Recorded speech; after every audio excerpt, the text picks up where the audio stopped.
It's often quite difficult to find figures to illustrate your garden which look appropriate to a garden. These figures are great by studios but none of them really look like they particularly go well in a garden. But what we can do is actually sketch them.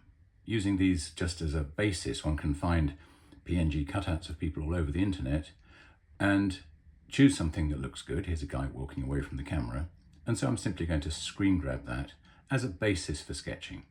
So I'm now in Morpholio Trace, and if I want to bring in that figure, I simply need to touch the library and I can bring him straight into Morpholio Trace. And at this point, I can just prepare him by making him slightly bigger, like so, accept him into Morpholio and place a sheet of tracing paper over the top of him. Now I'm going to deliberately make the tracing paper slightly more opaque. In Morpholio Trace, the paper comes in as slight opacity anyway, but if we increase the opacity, the figure goes very faint indeed, which makes it that much easier to trace.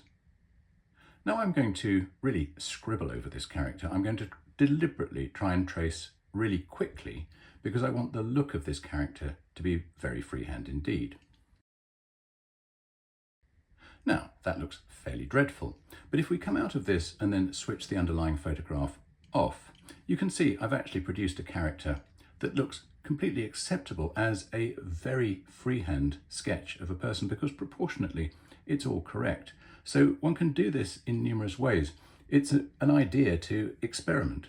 Let's try again with a different brush.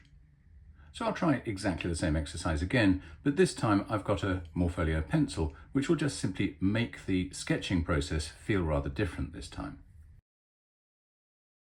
It's then only a short step to turn this sketch into a stencil and use it in elevation drawings.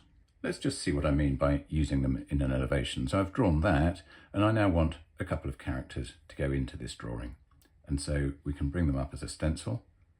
There he is, and that's all it takes to redraw that character.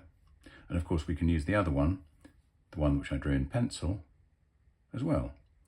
We just need to go back into the library. There he is, and we could place him over there, let's say, slightly out of the way, makes it a little bit more interesting. And so these two characters have just been sketched into that drawing in a matter of seconds.